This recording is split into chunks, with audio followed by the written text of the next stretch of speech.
Did you know that a young boy drowned the year before those two others were killed? His name was Jason. Jason, Jason, Jason, Jason, Jason, Jason, Jason, Jason, Jason, Jason.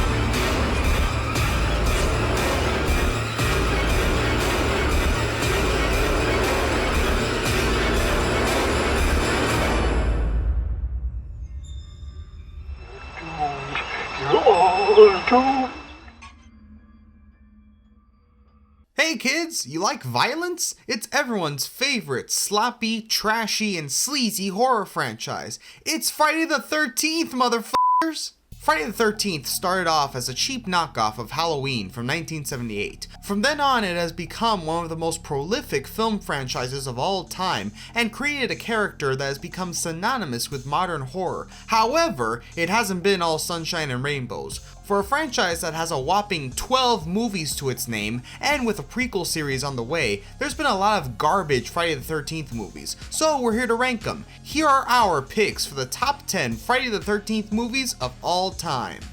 10. 10. At number 10, Friday the 13th Part 8, Jason Takes Manhattan. Wow, this was ass! Friday the 13th, Jason Takes Manhattan is the worst horror movie released by a major studio, bar none. It is that special kind of fun bad where everything is so ridiculous and stupid that you can't help but laugh at what's put in front of you. Bad acting, bad locations, stupid decisions. Why does Jason turn into a child when he gets bathed in toxic waste? Does that mean everyone turns into their child self when they get dumped in toxic waste? Or is it because Jason's magic? Also, what is toxic waste, and why does New York have so much of it that they have to flush the sewers every night? Also, why does that lady have visions of child Jason? Are they related like Michael and Laurie in the Rob Zombie Halloween movies? Does anything make sense? 1 out of 10, suing for false advertisement as Jason spent more than half of the movie on a boat and basically 3 minutes in Manhattan. Oh yeah, I forgot, Camp Crystal Lake is attached to the Atlantic somehow. God, this movie was dumb. 9. Number 9, Friday the 13th Part 3. Another dog turd, but the first dog turd from this franchise. Friday the 13th Part 3 suffers from an identity crisis, as there was nothing really established about Jason Voorhees yet. They leaned on the principles of Part 2, presenting Jason as less mythical and destructive, and more as just a big guy who killed people. With an annoying cast and no real point of intrigue, the film falls apart and never really recovers. You would think the kills would save a movie like this, but that isn't the case. Basic ass kills and a lame Jason plague this movie. Yeah, he gets his mask, but who cares? 2 out of 10. Totally skippable since this franchise almost never cared about continuity. I'm not an asshole. I'm an actor. Same thing. 8. At number 8, Friday the 13th Part 7, The New Blood.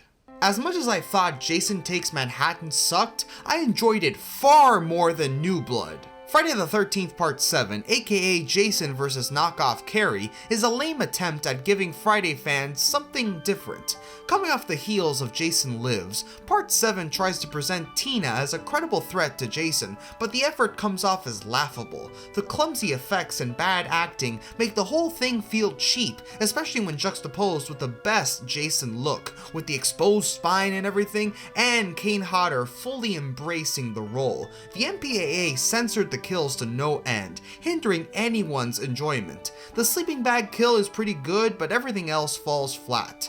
2 out of 10, also Bernie's a real dick in this one too.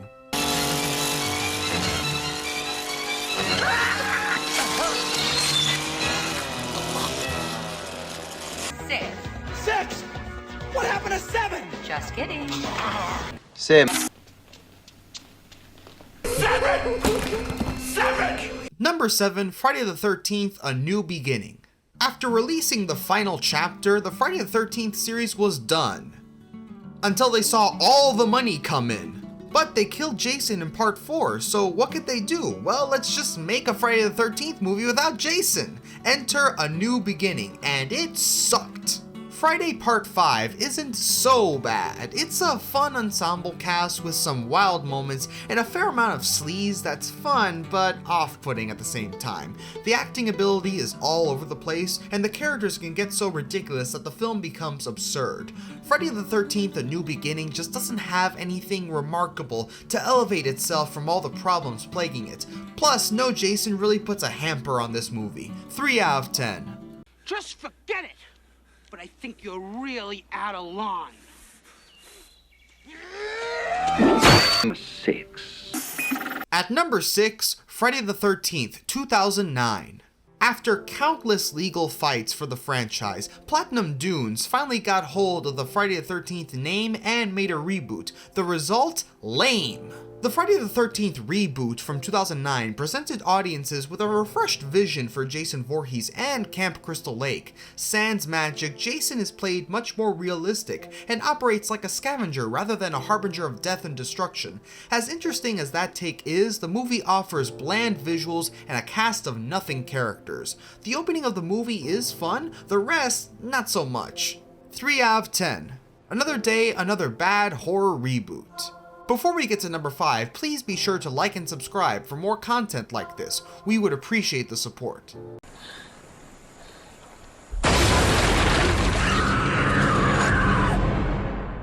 Five. 5. Number 5, Friday the 13th Part 2.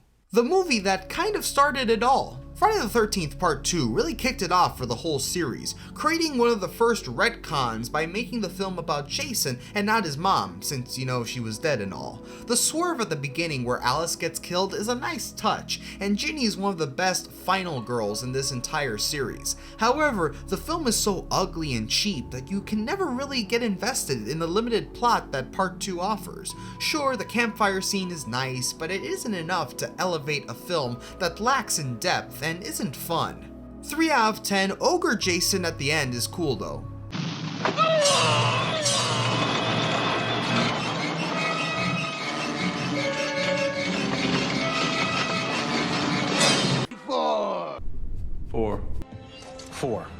Four.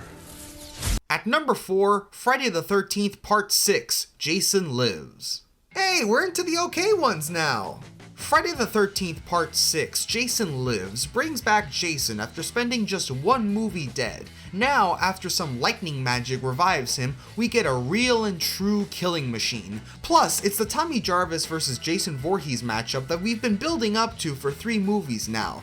While that's all fine and dandy, everything else is just okay. The kids are pretty funny, but the camp counselors, like usual, lack character. The kills are censored to hell, but at least there's a plot. Not much of a plot, but at least something's happening. 5 out of 10, an actually decent Friday the 13th movie.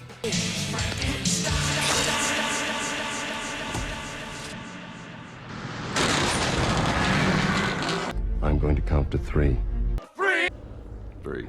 3. Number 3, Freddy vs. Jason. This shit slaps so hard. Freddy vs. Jason is the movie equivalent of Stone Cold Steve Austin vs. The Rock, and it rules. Does it come off as dumb sometimes? Sure. Do the effects feel very 2003? Of course. But you can't help but be along for the ride as characters actually engage with each other and have plot-related stuff to do. The dialogue is fun, and seeing Freddy fight Jason is a thrill. This must have been a hell of an experience to watch in the theaters, because it is full of laughs, scares, and really exciting moments that lend itself to a fun experience. 6 out of 10.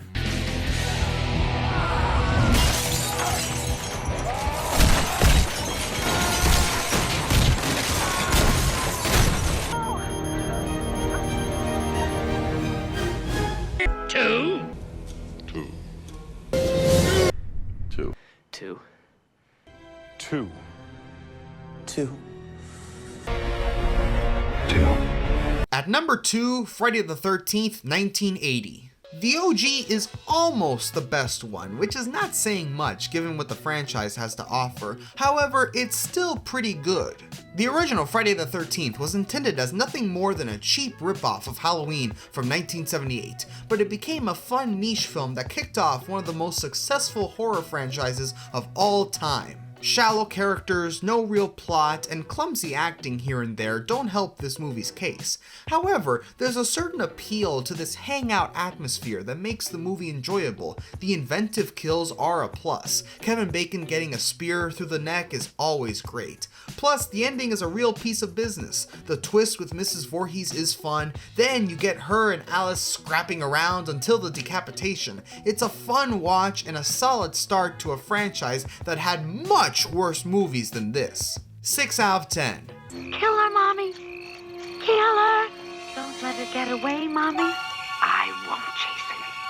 I won't. Before we get to number 1, here are the honorable mentions. Jason Goes to Hell, The Final Friday, and Jason X. Yeah, I didn't watch this shit. After watching 7 and 8, I wasn't going to torture myself any further by watching even more Friday movies. I don't care if it's new ownership or anything. I'm not watching The Slug Monster nor Jason in Space. No thanks. All right, ready? One. One.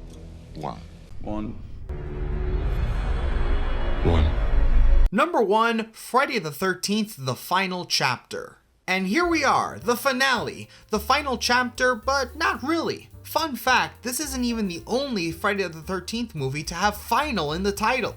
Friday the 13th Part 4, or The Final Chapter, is the best Friday the 13th movie, only because it actually feels like a movie. Corey Feldman delivers as Tommy Jarvis, and provides some of the best moments in the series. Kimberly Beck as Trish is also a solid final girl. Oh, and how could we forget about Crispin Glover's weird-ass performance as Jimmy? We've got camp counselors that actually feel like real people, plus a family dynamic that adds some much needed heart to this movie. While Ted White's Jason isn't as good as some of the other performances, this Jason has some good kills. Plus, plenty of people going through windows. I think the director had a glass fetish or something. Overall, it lacks in technical ability, but makes up for it with heart, solid performances, and a great ending. 6 out of 10, actually pretty good.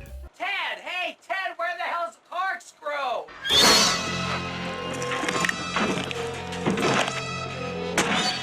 Yeah man, these movies aren't that good. You essentially have 4 out of 12 movies that are okay to pretty good. The rest are varying levels of bad or just absolute trash. It's to be expected with a series that has been historically mismanaged and known for being kind of sleazy, both with what was put forth on screen and some of the behind the scenes stuff. Plus, you don't have a filmmaker with a singular vision like with the Chucky series, or a foundation of a truly great movie to build on like with The Exorcist or Halloween. It's a very popular series of films that somehow have created a legacy, despite being mostly bad, so that's good, I guess? We'll see what happens with that prequel series, but until then, we say goodbye.